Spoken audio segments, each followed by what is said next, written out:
سلام، چطورید؟ امیدوارم که این چند روز شروع سال جدید بهتون خوش گذشته باشه. میخوام یه پلیلیست به ویدیوهای کانال اضافه کنم. حالا یه چیزی مثل سفرنامه.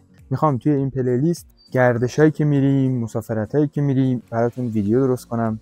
برای امروز هم 2 تا برنامه دارم. اولیش اینه که میخوام به شما نشون بدم اینجا سیستم بازیافت زباله رو توی آلمان چجوریه. کارهایی که معمولا ما تو روزهای تعطیل که نه، روزهای شنبهمون انجام میدیم، چون یک شنبه که خب همه جا تعطیله. برنامه دوم رو هم بخوام بگم، امروز میخوایم یه سر بریم باغ وحش. امیدوارم که شما خوشتون بیاد. ما که خیلی تعریفش شنیدیم، هنوز نرفتیم. بعد 3 سال بالاخره تصمیم گرفتیم این باغ وحش رو بریم ببینیم. میگن حیوانای باحالی توش داره. با من همراه باشید، شنبهمون رو با هم بگذرونیم. بحث زباله و بازیافتش توی آلمان یک موضوع بسیار بسیار پیچیده است. خیلی داستان داره، از بحث تفکیک توی خونه و تفکیک یه سری زباله‌ها که خود شما باید تحویل شهرداری یا اون اداره مربوطش بدی، نه اینکه اون بیاد جمع کنه. مثلا این آشغالی که الان من میخوام ببرم تحویل بدم جز اون آشغال است. ببینید هر جور کارتون، هر جوری که جز کارتون کاغذ به حساب بیاد، یا هر چیز چوبی مثل اینا، مثلا اینا تیکه‌های یه سری میزه که ما دیگه استفاده نمی‌کنیم، میخوام بندازیم تا اینا هم که حالا یه سری وسیله خریدیم، همه باید توسط خود شخص به اون ادارهش تحویل داده بشه. یعنی اینکه ما باید ببریم اونجا. حالا من اینا رو میخوام سوار ماشین کنم برم اونجا تحویل بدم. توی این مسیر بهتون نشون میدم اونجا چه شکلیه و اینا چجوری جمع آوری میشن دیگه. اولین قسمت کار اینجاست. ببینید جلوی هر خونه‌ای 2 تا باکس وجود داره. یه دونه این باکسه، یه دونه این باکسه. این باکس کارش چیه؟ این باکس یعنی توش یه سری زباله، سطل زباله بزرگه برای یه تایپ از زباله‌ها. اینجا هم 2 قسمت وجود داره. حالا دیگه بازش نمی‌کنم. این کارتون‌ها و این آشغالا رو، این چوبا رو بار دادم. حالا دیگه می‌خوایم راه بیفتیم بریم برای این جایی که باید اینا تحویل بدیم.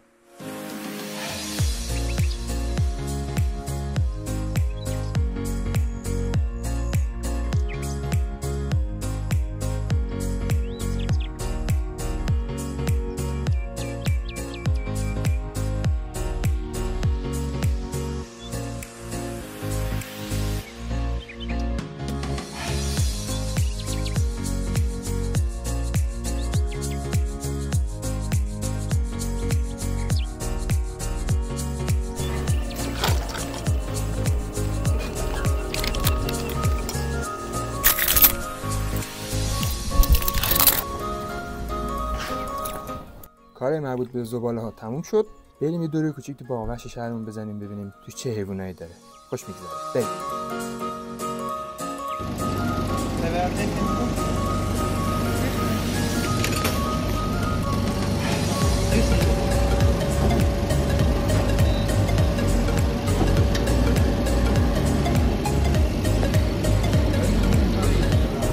جادوی اتوماسیون ها.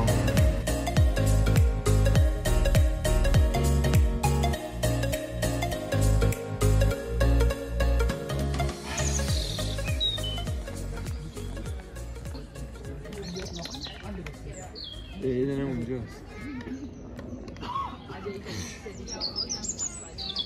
اینا آهو نیستن. چی اسمش؟ غزال.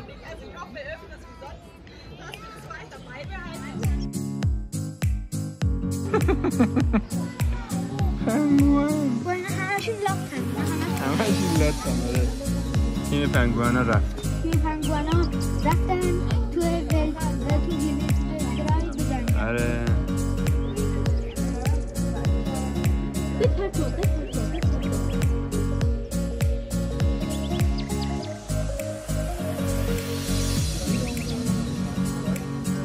زول به چی زده این؟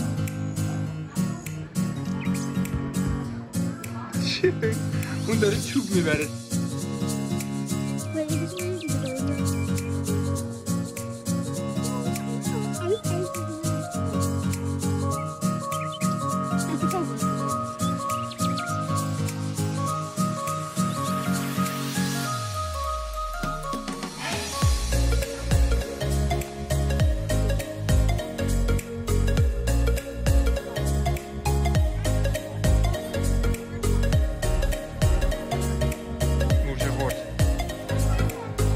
مورچه میخوره. نگاه، این بسیار از اون چیزی که شما در تصویر میبینید بزرگتره. خیلی گنده است. خیلی آروم خیلی آرومه. اینم زرافه.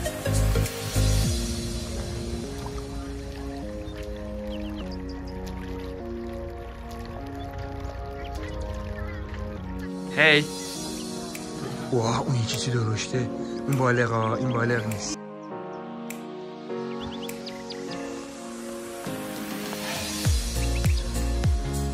آره اینا چرا کار ریختن؟ اینا پنگوانه مناطق محرومن دیگه.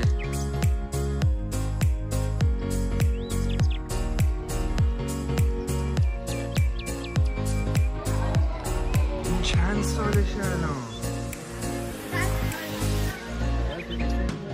عروس دریایی. چرا همه عروس خوابن بعد؟ همه عروساش خوابه.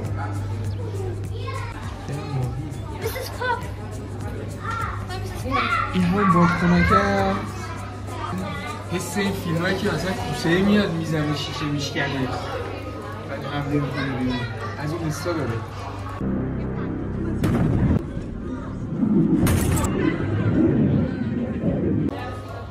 الان میاد. نه واو بچه کوسه. او مای گاد.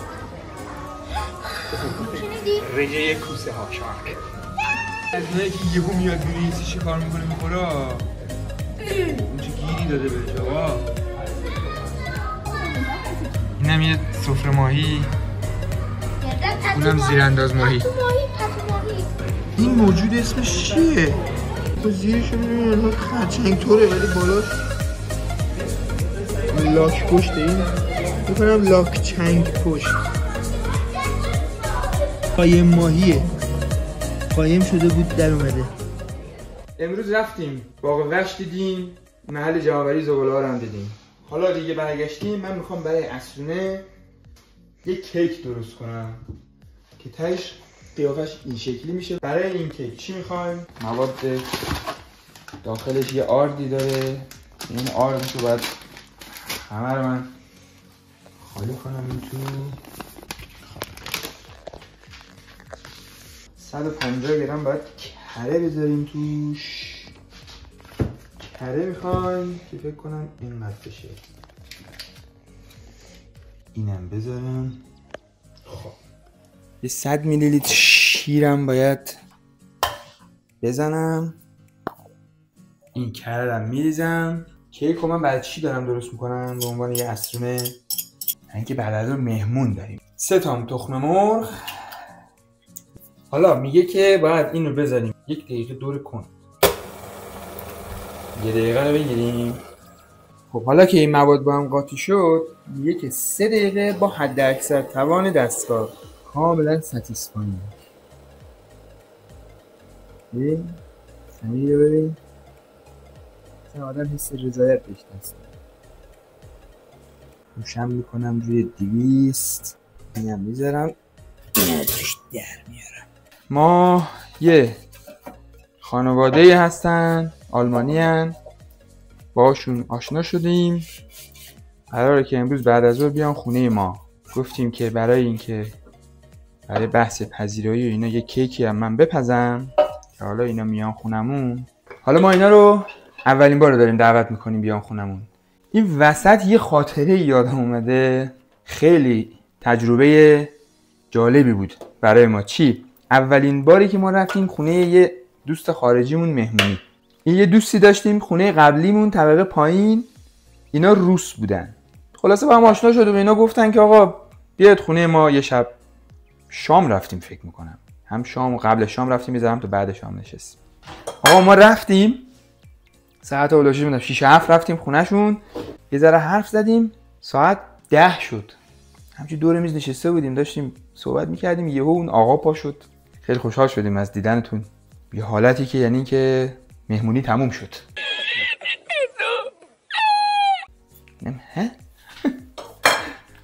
ها؟ دیگه اینجوریشو ندیده بودیم. ولی دیگه مثلا ما فکر میکردیم خیلی دیگه اینا روسن و شبیه ما میتونن باشن یا اینا اونجوری نیستن، اروپایی نیستن. که یهو پا شد و گفت که خیلی خوشحال شدیم از دیدن شما، دستتون درد نکنه اومدید. در یک حالت بهت زده گفتیم پاشیم بریم دیگه، نمیشه نشست که. دیگه هم فرصت پیش نیومد حقیقت من این کارشو تلافی کنم. یه دفعه بیان خونمون من بگم پاشید برید، چون دفعه بعدش که اومدن خونمون خودشون ساعت 10 پا شدن. اومدم رکب بزنم، رکب خوردم. آره این چیزی هم، این یکی از اون شوک‌های فرهنگی بود که میگن آدم میره مهاجرت میکنه میخوره.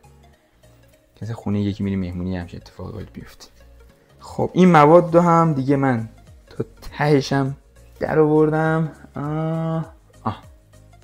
فرمونم فکر کنم دیگه آماده است که مواد رو بریم بذاریم توش بپزه.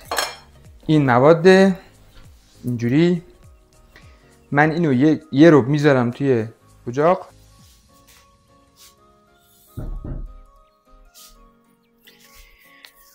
من دیگه باید برم به کارم برسم، مهمونامون دیگه کم کم میان، کیکم آماده بشه، وسایل پذیری رو آماده کنیم و بیان و دور هم یه ذره با هم گپ بزنیم و تمام. این یک شنبه‌ای بود که ما معمولا داریم دیگه. معمولا صبح اگه چیزی برای بردن به اون مرکز دفع زباله باشه باید ببریم، یه خریدی یا هر از چندی تفریحی بریم، یه همچین برنامه‌ای میگذره. اون تیکه‌ای هم که در مورد اون همسایه طبقه پایین اون خونه قبلی گفتیم، امیدوارم این همسایه منو پیدا نکنه، یه وقت ترنسلیت هم استفاده نکنه که بد میشه، ضایع میشه. امیدوارم که خوشتون اومده باشه از این ویدیو. تا ویدیو بعدی، خداحافظ. اون کیکی که داشتم میپختم برای مهمانی امروز